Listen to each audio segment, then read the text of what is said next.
Tumayong balahibo ko nun, sir, noong panahon na nakita ko, naku, andyan yata si VP Sara, andyan si Bongo nakapasok na. Ang penalty nito ay 4 na taon nata na kulong.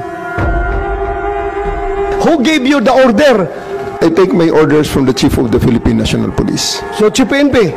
Ang ano po namin is really to assist ang PCTC po. Kaya nga. Oh, PCTC, did you or did you not give the order to General Marbil? No. No. So, General Marbil, are you lying? General Torre, may violation ho ba sa arrest ni former President Duterte? No, sir. Any person arrested or detained or shall be allowed visits by or conference with any member of the immediate family or any medical doctor or priest, minister chosen by him. I saw the video, sir. President Duterte was asking for his own doctors. Sir, we have substantial doctor. Ang sabi kasi dito, his choice, hindi nyo choice. I saw the video wherein you're saying 2-star, ako na nagdedesisyon, I will not allow VP Sara in. Tama? Yes, sir. Hindi ba siya anak?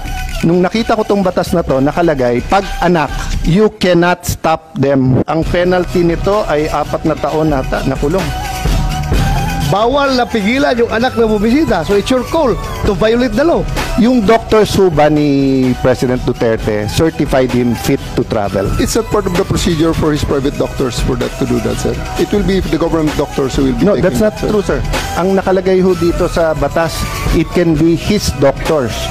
Magiging inutil yung batas if you invite your doctors and then they cannot certify. So, ang mangyayari nun, if they certify hindi pwede, sinertify ng government doctor pwede, korte ang magsasabi at kakasuhan yung doktor na nagkakamali. But if you tell me, sir, okay naman siya, o tignan mo. The law is clear eh. Hindi naman ikaw magsasabing sufficiente, hindi. But you're supposed to allow all of his doctors in right away and you're supposed to allow his family members there and not deny them. So, who give the order? Sino nagbigay sa'yo ng order? Sir, No, I have a team of you're the one there. there. Wala si SOG doon. Ikaw ang nagkarga sa kanya sa aeroplano. Kaya tinatanong kita, who gave you the order? Still, sir, I take my orders from the Chief of the Philippine National Police. So, Chief PNP. It's always the guidance that ang ano po namin is really to assist ang PCTC po. Kaya nga. Oh, PCTC, did you or did you not give the order to General Marbil? No. No. So, General Marbil, are you lying? So I'm not lying, but I just want to have the executive privilege po regarding this matter. The Ay, nandito na tayo eh.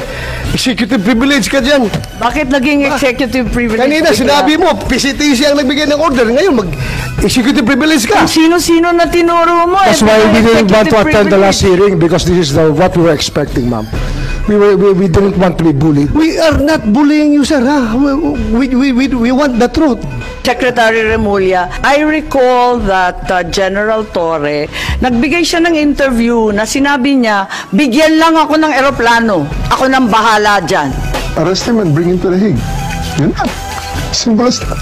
Arrest him and bring him to the Hague. Sagot ko lang, sir, bigyan mo ko aeroplano. O di ayos. So Secretary Remulla, nagpa-interview na si General Torre. We're not bullying him. He voluntarily gave this interview.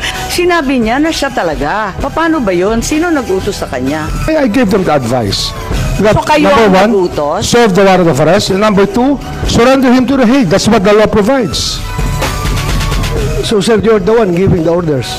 Well, in some ways, because I gave them the legal basis for all the actions that happened. So, you're the one giving the orders. If I have to be the one, then if I am the one No, sir. that is referred to, I will admit it.